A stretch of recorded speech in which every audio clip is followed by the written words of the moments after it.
ndi ne bannange Geoffrey Ojok, Pius Katumba Busobozi ne Roger Mugabi. Ffe ababadde bawoza omusango gw'omulamuzi owa kkooti ensukkulumu Justice Mary Stella Arach Amoko.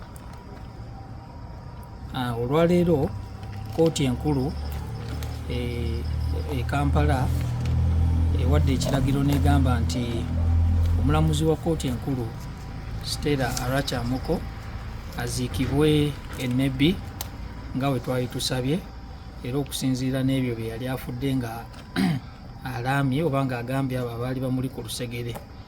Kisaliddwawo olwaleero nti gavumenti n'abooluganda b'omugenzi bagenda kukwatagana wamu bakole enteekateeka ezisembayo mu kuziika ow'ekitiibwa kati omugenzi Stella Arach Amoko mu disitulikiti ey'e Nebbi. Mu misango nga gino egy'okusalawo wawe balina oziika ani aba asigaddewo ku bafumbo, nti oyo omufumbo aba asigaddewo y'aba alina okuba nga alina obuvunaanyizibwa obusalawo wa gye balina oziika mukyala we oba omwami we. Naye kkooti etunuulidde nti yadde ekyo kyekyalibadde ng'ekisalibwawo, waliwo abo ababeera okumpi n'omugenzi mu biseera bye eby'oluvannyuma nga tannafa, then kkooti naye ekizudde n'egamba nti omugenzi waaba yagamba mbu banziikanga wano, ekyo kyekiba kirina okugobererwa.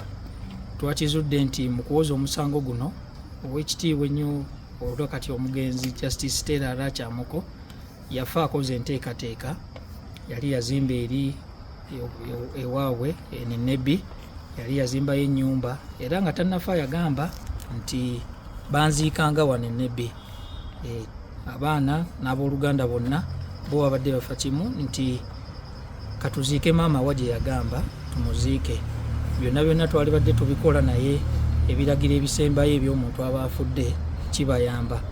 Kyakubiri, omulamuzi Stella Arach Amoko kati omugenzi abadde mu mbejja. Omumbejja taziikibwa buli wantu, era yeemu ku nsonga ez'abaana n'abooluganda ze baali bagamba nti maama waffe engeri gyali omumbejja, aye tosobola mumuteeka mu limbo ewataliiyo baaluyo lulangira nga ye oba olumbejja. Gedde ne client ng'akiikiridde famire Aunt Christine Onyok nga we tumuyita, n'antegeeza nti esiga eddamuzi omukulu Pius Pigirimana amukubidde n'amutegeeza nti enkya bagenda beerayo ne meeting edicidinga eddiwe bagenda okukola ki okuziika.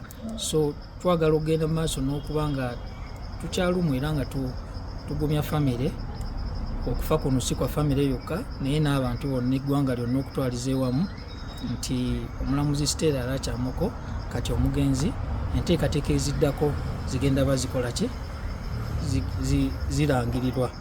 Kkooti kyesinza olagira ekirala nti abaana abooluganda ne ssemwandu kati tukwatire wamu mutuule musalewo mukole enteekateeka ez'okuziika omulamuzi kati Stella Arach Amoko mu bitiibwa. Tetusobola genda mu maaso nga tulwawo.